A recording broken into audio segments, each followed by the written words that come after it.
When it comes to React and Redux, just one small slip up in how you write your selectors can cause a lot of inefficiency in re-renders. Let's check it out and fix it right now.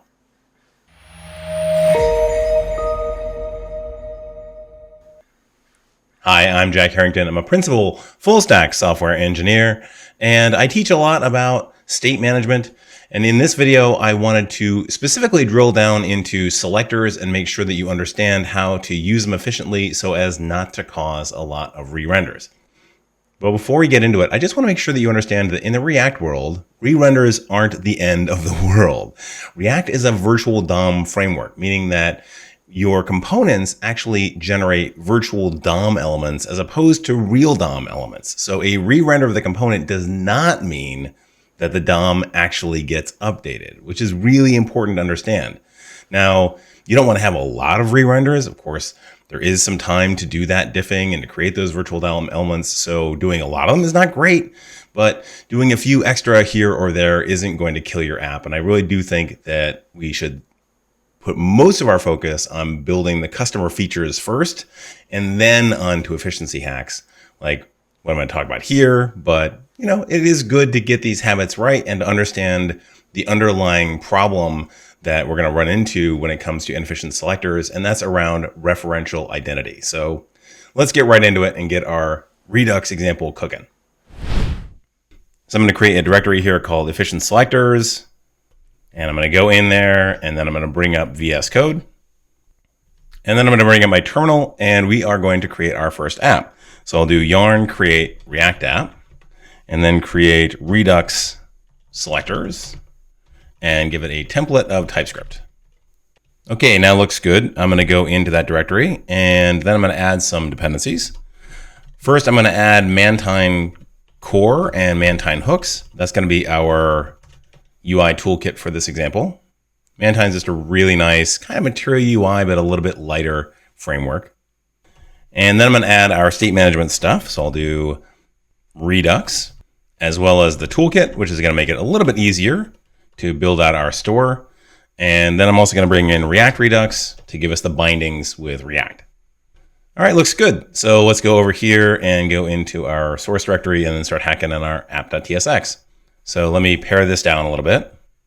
Okay, so what I'm going to do is I'm going to make a pretty arbitrary example here. I'm going to go and have some buttons that increment some counters, and we're just going to see how to subscribe to those counter values and how that can actually affect performance. So let me go and bring in from Mantine some of our UI stuff. So I'll bring in box as well as button and text from the Mantine core, and I'll make this div into a box. And then right up at the top here, I'm going to have some buttons. So I'm going to have two number values. So I'm going to have an add to first button, and then I'm going to have a value component that's going to show the text of the component. And the reason I'm going to have two different components for this is that I want to show when each component updates. So we're going to see actually a little bounding box around each one, and then we'll understand more about when re-renders happen because the React Dev Tools is going to show us those re-renders. So let me copy and paste this, and our add to first button is just going to have a button that says add to first, and then our first value is going to have some text. All right, let's try it out and take a look how it looks in the browser. All right, looking pretty good. I do want to do a few little visual fix-ups there. So first I want to give a little padding on the page. So I'll add a padding property here, and then I will make this a little bit larger. So I'll make the text a little bit larger, and I'll use a flexbox to put them side by side.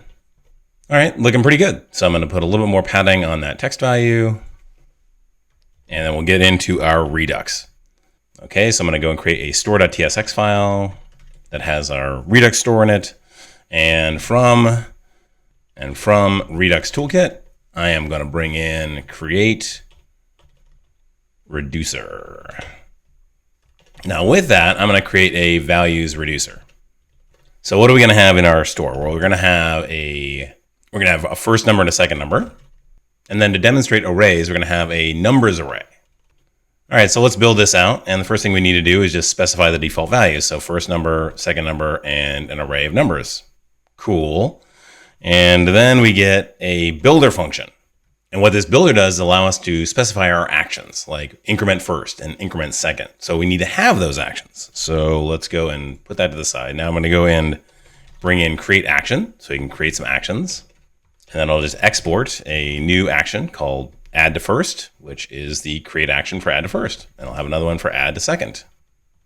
Now with my builder, I'm going to go build the cases for that. So we'll go down here and do builder.addCase. And we'll give it add to first. And that's going to take the state, and we need to respond with a new state. So I'm just going to increment that first number. And then for numbers, I'm going to do something a little bit weird. I'm only going to bring in the first number. So the UI for this should only change if this first number changes. So let me go do that. So I'll do state.numbers equals, and then I'll just make an array where it only has that first number in it. Cool. And now let's go and build the case for add to second. And in this case, I'm going to increment that second value. But for state.numbers, I'm only going to keep bringing in that first number. So when I hit add to second and second goes up by 1, the state numbers really shouldn't change. It'll be a new array, but the value inside the array should remain the same. All right, so one more thing to do. I got to go make my store. So I'll do configure store. And then down the bottom here, I'll export the store. But I got to give it a reducer, so I'm going to give it that values reducer, and that's really it. The only additional thing I need to do is get the type of this store now. So I will export a type of root state, which is the return type of store.getState.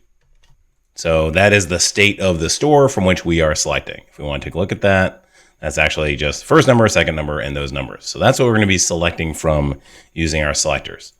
All right, now let's go back over here to our app, and we want to bring in, from React Redux, we want to bring in useSelector for sure, but we also want to bring in useDispatch and also provider, because we need to provide that store down through the hierarchy.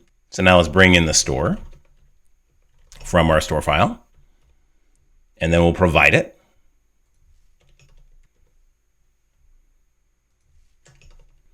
Cool.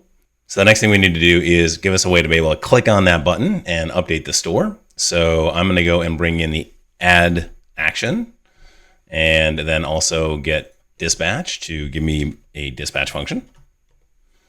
And then over here in my button, I'm going to add an on-click handler, which is going to dispatch that action. And now I need to select that value. I want to show the value of first down here. So I'm going to do something pretty naive. I'm going to say that I want the first number, and I'm going to get it by doing useSelector, which gets given the state, which is the root state. So I need to bring in that as well. And I'll just take all of the state, and that'll give me my first number, and then I'll drop it down here. Okay, looking pretty good. So let's try this out and see if it actually works. And it works. Great, awesome. And let's see, if I go over here to my inspector, and I go to components, and I make sure that this highlight updates when components render is on. And then as I click this, I'll see this box appear around this component because that component is being re-rendered because that value changed. Okay, so let's now do the second one. So I'll copy and paste all of this, and I'll make that add to second button and second value. And then I will copy and paste this code. And we'll have add to second button, which is going to say add to second. And then I'll have second value. All right, so this one I'm going to do a little bit differently. This time I'm actually going to go onto the state and get the second number directly. So I'll put that in there as second number. It's not an object. I don't need to destructure it. So there we go, second number. So now I'm peeling off this second number directly off the state and just returning it as the number, as opposed to up here where I was returning the whole state as an object and then destructuring it to get my first number. Okay, so let me just change this to second value and add a little bit of margin at the top here. And let's take a look. Okay, cool. So now I do add to first, and if I do add to second, we can see now that both of these re-render. So if I do add to first, only the first value updates. The second value does not. If I do add to second, then both update. And that's the critical issue here. So why is that? So what's happening is this. So useSelector is really smart. It basically says every time I see a change to the store, I am going to rerun this function up here. And I'm going to take a look at the output of that, which is in this case, the state object. And I'm going to compare it against the last time that I saw that state object. I'm going to hold that in memory. So inside of useSelector, there's essentially a one-level cache, and it's going to go and look to see if that cache is different. And if it is different, then it's going to send along the new state out here, and we're going to get a component re-render. So why is it different? Well, let's go take a look over at our store and see what the differences are. So when I do add to second, I am changing this object. I'm changing second number, and I'm also updating numbers. So yeah, if I'm looking at the entire state, then yeah, the entire state has changed here. Okay, fine. So legitimately, I'm looking at too much, and I'm basically saying I'm looking at the whole state, but then I'm only selectively peeling off the one piece that I'm interested in. But what I want to dig into a little bit deeper is this issue of referential identity, because it's really important to understand the kind of values you should select out of your store. So I'm going to go and create another action here, and we're going to call this the do nothing action. And now this action is just essentially going to return a copy of the state. So we're not actually going to do anything. We're not going to change any values. So we'll do nothing here. And it's going to get given the state. And then we're just going to return a copy of the state. We're not going to change any values. And then down in the app, I'm going to go and add another button up here called the do nothing button. And I'll add a little bit of margin there just to keep them all apart. All right, so let's see. What is do nothing going to do? Well, do nothing is going to call that do nothing action. And now let's define the button. So I'll copy and paste add to first button and call it the do nothing button. And then I will just dispatch do nothing and put in here do nothing. Nice. Okay, so what do we expect is going to happen here? So we got do nothing. So we got to add to first. So when first changes, second doesn't update. That's great. And that's because down here, remember useSelector, right, is looking at the output of this function. And so when first number changes, I've output the second number, and then it does a diff between its copy of second number from before and its new version of second number, and they're the same. And so when they equate, then this doesn't get updated, and this component doesn't update. So perfect, awesome. But what does do nothing do? And this is an interesting one. So I'm going to click on this, and we're going to see that first value continues to change. And why is that? Because when you think about it conceptually, none of the values within that object have changed. And this is where referential identity is so important to understand. So I'm going to bring in Quokka, and I'm going to bring in a new TypeScript file in Quokka. And we're going to do some experiments. So I'm going to say, does true equal true? Yes, it does. So equals is the standard that useSelector applies to the output of the function from the last time to the output of the function from this time.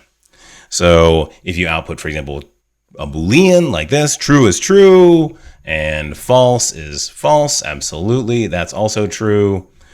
10 is 10.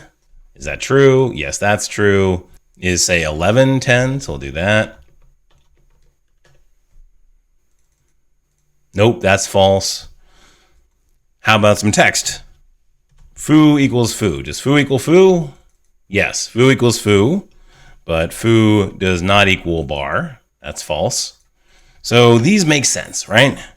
But then you get to the complex objects, arrays, objects, and functions. And this is where you got to watch out, because an empty array like this, do you think that those two are true? They are false, because those are two different arrays. Even though they have the same contents, which is nothing, they are two different arrays. All right, so do two objects equate to each other? Well, let's find out. So let's try that. Let's say we have an old object and we have a new object, both of which are empty objects. And we'll say, do they equate? Does an old object equal an old object? Yes, it does. Does a new object equal the new object? Yes, it does. But does the old object equal the new object? It does not. And the reason being is that even though they have the same contents, which is nothing, they are different objects. And equals equals equals is an identity equator, right? They have to have the same identity in order for it to be true. So let's go over here and take a look at our store and take, for example, in this case, our first numbers and second numbers and so on. We'll drop that in there. And when I do nothing, let's say that this is 10 and this is 20. So this is 10. Let's try it out. Does the old object equal the old object? Yes. And that's absolutely true. Does the new object equal the new object? Yes, true. And again, old object does not equal new object, even though the contents is exactly the same. So that's why when I click over here and I say do nothing, that's why this is updating. Not because it's actually looking at the values and doing any value comparison. It's just looking at the object. So let's go over here and take a look one more time. So what you're actually comparing is the old object that you had from the first run to the new object that was created the next time we've gone through that run. And those two things are different referentially. And that's why every time this useSelector is going to fire, regardless of what the changes are that you made. Okay, so now we understand when it comes to Redux selectors, if you output a text value, a number, or a Boolean, you're probably going to be okay because we're doing a referential check. And when it comes to the referential checks, those always look by a value. But when it comes to arrays and objects, that's when it gets tricky. So how do we use arrays and objects safely if we need to?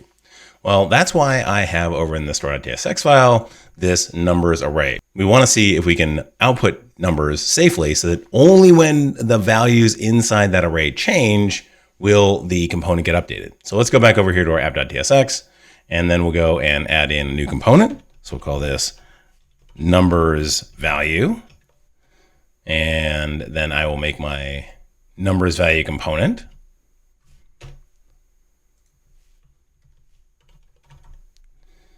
And so out of the state, we're going to pick the numbers.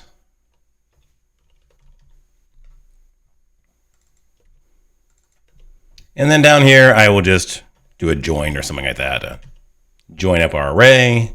All right, so let me also change that to numbers. And so now I've got numbers down here. And if I do nothing, no problem. If I do add to first, that changes, but that's okay because that's a copy of that. But if I do add to second, okay, so we're still getting numbers updating. And that's again because we're comparing the references to those arrays versus the values of those arrays. For example, let's take a look and see number 16. So go back over to our Quokka sheet. And if we had an array with 16 in it, does it equal another array with 16 in it? And the answer is no, it doesn't. And so that's why this useSelector fires, because the last version of 16 is not equal to the new version of 16, even though the interior contents of those are the same. So how do we get it to actually compare? So that's when we use another addition to React Redux, which is shall of equal. And then we bring in the second parameter to the useSelector, which is the algorithm that's supposed to be used to check to see if there's been a change. And in this case, we're going to use shall of equal. Now, what shall of equals does is it basically goes through each item in the array and compares it to the corresponding item in the next array or an object. So it does that work of doing the next level down of comparison. Now, why is it called shallow? Well, it only does one level of comparison here between these two things. So it still looks at each one of these values and does an equals equals equals check against them.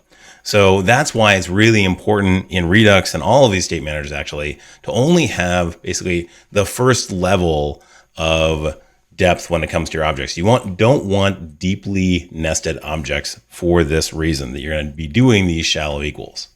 So let's try this again. So let's go back over here. Do nothing. That's fine. That's triggering where it shouldn't over here, but that's fine. Add to first. That's triggering properly because those values actually are changing. But now when I do add to second, that's perfect. These numbers are no longer changing, no longer updating, because we're doing that second order of comparison when it comes to that array or that object.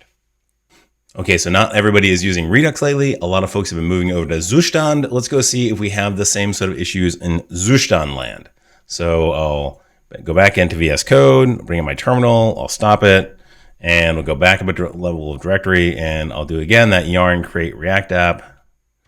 But this time I'm going to say that we have Zustand selectors. All right, so let's go in my Zustand selectors, and I'm going to add Mantine and Mantine core and hooks. And then I'm going to add my state manager, which is just Zustand. Okay, let's go take a look at our files. I can get rid of that guy now. Okay, cool. And we'll get rid of this and this. All right, and the first thing I'm going to do is I'm going to replicate this store. So I'll go over to Zustand selectors, and I will get my store. Now I don't have Redux, but I do have Zustand, so I'm going to get rid of a lot of this stuff up top.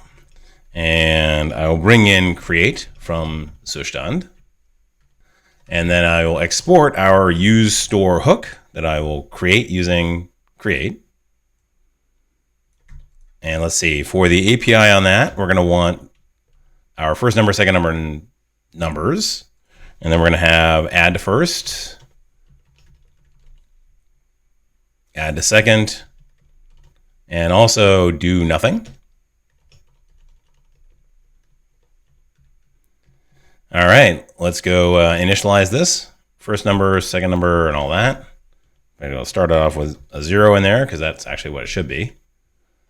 And then let's start building out our commands. Do nothing is just going to copy the state. Sure, just like that.